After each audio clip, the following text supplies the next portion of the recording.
हम सब ने बचपन से भूतों और प्रेत आत्माओं की कहानियां सुनी हैं। हमें लगता है कि ये सब सिर्फ डराने के लिए बनाई गई काल्पनिक बातें हैं। लेकिन क्या आपने कभी सोचा है कि मरने के बाद कुछ आत्माएं सीधा यमलोक क्यों नहीं जाती? वो इसी धरती पर अदृश्य रूप में एक भूत या प्रेत बनकर क्यों भटकती रहती हैं? उन्हें किस बात की सजा मिलती है? अगर आप सोचते हैं कि सिर्फ मर्डर करने वाले या आत्महत्या करने वाले ही भूत बनते हैं, तो आज आपकी ये गलतफहमी हमेशा के लिए टूटने वाली है। आज मैं आपको गरुड़ पुराण के प्रेत खंड का एक ऐसा खौफनाक और सच्चा किस्सा बताने जा रहा हूं, जिसे सुनकर आपके पैरों तले जमीन खिसक जाएगी। ये कहानी इंसान को ये सोचने पर मजबूर कर देती है कि हम जिंदगी भर जिस पैसे, घमंड और लालच के पीछे भागते हैं, मौत के बाद वही चीजें हमें कितनी भयानक सजा दे सकती हैं। गरुड़ पुराण के अनुसार त्रेता युग में एक बहुत ही प्रतापी और धर्म पर चलने वाले राजा थे, जिनका नाम था बभ्रुवाहन। राजा बभ्रुवाहन अपनी प्रजा से बहुत प्यार करते थे और अक्सर भेष बदलकर अपने राज्य का हाल जानने निकलते थे। एक बार राजा शिकार खेलते खेलते एक बहुत ही घने और डरावने जंगल में पहुंच गए। वो जंगल इतना भयानक था कि वहां दिन के समय भी सूरज की रोशनी नहीं पहुंचती थी। वहां न कोई जानवर था और न ही किसी पक्षी की आवाज। चलते चलते राजा बहुत थक गए और प्यास से उनका गला सूखने लगा। पानी की तलाश में वो एक बहुत पुराने और सूखे हुए बरगद के पेड़ के पास पहुंचे।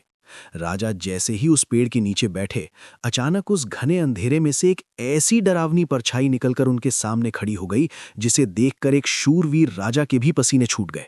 वो कोई इंसान नहीं था। उसका शरीर हड्डियों का ढांचा था, बाल बिखरे हुए थे, आंखें लाल अंगारे की तरह चमक रही थीं और उसका चेहरा भूख और प्यास से तड़प रहा था। वो एक प्रेत था। राजा बभ्रुवाहन ने तुरंत अपनी तलवार निकाल ली, लेकिन उस प्रेत ने राजा पर हमला नहीं किया, बल्कि वो प्रेत राजा के पैरों में गिर पड़ा और इंसानी आवाज में रोते हुए भीख मांगने लगा। प्रेत ने कहा, हे राजन, मैं बहुत भूखा हूं, मेरा गला प्यास से जल रहा है, कृपया मेरी मदद कीजिए, मुझे इस भयानक योनि से आजाद कर दीजिए। राजा बभ्रुवाहन हैरान रह गए। उन्होंने अपनी तलवार नीचे की और पूछा, तुम कौन हो और तुम्हारी ये खौफनाक हालत कैसे हुई? तुम प्रेत कैसे बने? तब उस प्रेत ने गरुड़ पुराण का वो डार्क सच बताया, जो आज के हर उस इंसान को सुनना चाहिए जिसे अपनी दौलत पर बहुत घमंड है। प्रेत ने रोते हुए कहा, हे राजन, अपने पिछले जन्म में मैं कोई राक्षस या हत्यारा नहीं था। मैं आपके ही राज्य का एक बहुत बड़ा और अमीर व्यापारी, मर्चेंट था। मेरे पास इतना पैसा था जिसकी कोई गिनती नहीं थी।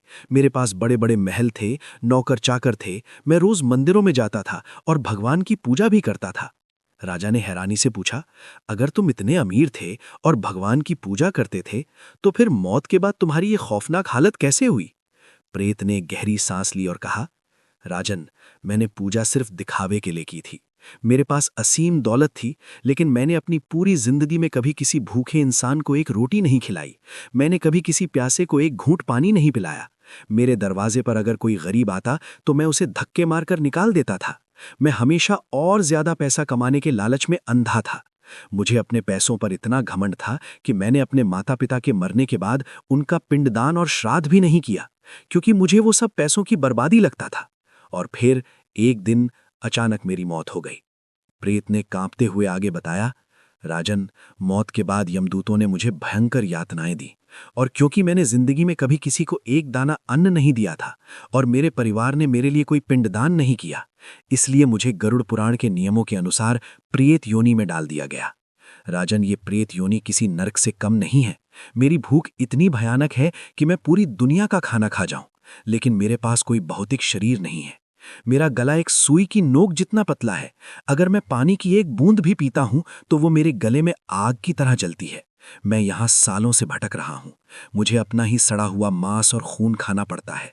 मेरे पास सब कुछ था राजन, लेकिन लालच और अहंकार ने मेरी आत्मा को इस भयानक अंधेरे में ढकेल दिया। ये सुनकर राजा बभ्रुवाहन का दिल दहल गया। उस प्रेत ने राजा से हाथ जोड़कर विनती की, हे राजन, हमारे शास्त्रों में लिखा है कि राजा अपनी प्रजा का पिता होता है। मैं आपकी ही प्रजा था। कृपया मेरे नाम का नारायण बलि श्राद्ध और पिंडदान कर दीजिए, ताकि मुझे इस भयानक प्रेत योनि से हमेशा के लिए आजादी मिल सके और मैं यमलोक की आगे की यात्रा कर सकूं। राजा बभ्रुवाहन, जो एक बहुत ही दयालु और धर्म पर चलने वाले राजा थे, उन्होंने तुरंत उस प्रेत को वचन दिया। राजा अपने महल वापस लौटे और उन्होंने पूरे विधि विधान से उस प्रेत के नाम का श्राद्ध किया, गरीबों को भोजन करवाया और दान दिया। गरुड़ पुराण बताता है कि जैसे ही राजा ने वो अनुष्ठान पूरा किया, वो प्रेत उसी क्षण उस भयानक शरीर से आजाद हो गया। वो एक दिव्य और चमकते हुए रूप में राजा के सामने प्रकट हुआ, राजा को धन्यवाद दिया और स्वर्ग की ओर प्रस्थान कर गया। ये कहानी सिर्फ एक पौराणिक कथा नहीं है, ये एक आईना है आज के मॉडर्न समाज के लिए। आज हम इंसान क्या कर रहे हैं? हम 24 घंटे सिर्फ बैंक बैलेंस बढ़ाने के पीछे भाग रहे हैं। हम अपने रिश्तेदारों से लड़ रहे हैं, कोर्ट कचहरी कर रहे हैं, सिर्फ उस जमीन के टुकड़े के लिए जो मौत के बाद 1 इंच भी हमारे साथ नहीं जाएगा। हम महंगे कपड़े पहनकर सोचते हैं कि हम दुनिया के सबसे बड़े इंसान हैं, लेकिन गरुड़ पुराण चीख चीख कर कहता है कि जब आपकी सांस रुकेगी, तब आपका ये सारा बैंक बैलेंस और आपका ये घमंड इसी धरती पर मिट्टी में मिल जाएगा। अगर मौत के उस भयानक रास्ते पर कोई चीज आपके काम आएगी, तो वो सिर्फ आपके कर्म होंगे। आपने किसी रोते हुए इंसान को हंसाया या नहीं? आपने किसी भूखे जानवर को खाना खिलाया या नहीं? आपने निस्वार्थ भाव से कितने लोगों की मदद की? आपका ये शरीर एक किराए का मकान है जिसे आपको एक ना एक दिन खाली करना ही पड़ेगा। जिस दिन आप इस बात को गहराई से समझ लेंगे, आपका सारा डिप्रेशन, सारा अहंकार और सारी चिंताएं एक ही झटके में खत्म हो जाएंगी। अगर आज गरुड़ पुराण के इस खौफनाक लेकिन सच्चे किस्से ने आपके अंदर की आत्मा को जगाया है और आपको इस माया के जाल से बाहर निकाला है, तो आज कमेंट्स में ओम नमो नारायणाय जरूर लिखना। मुझे देखना है कि इस चैनल पर कितने लोग सिर्फ वीडियो देखने नहीं आते, बल्कि जीवन की असली सच्चाई को समझने आते हैं। हम इस चैनल पर आपको आपकी जड़ों और शास्त्रों की उन गहरी सच्चाइयों से जोड़ते हैं जो आपको अंदर से आजाद कर सकती हैं। इस स्पिरिचुअल सफर का हिस्सा बनने के लिए चैनल को अभी सब्सक्राइब करें। मैं मिलूंगा आपसे अगले वीडियो में एक नए रहस्य के साथ। Take care.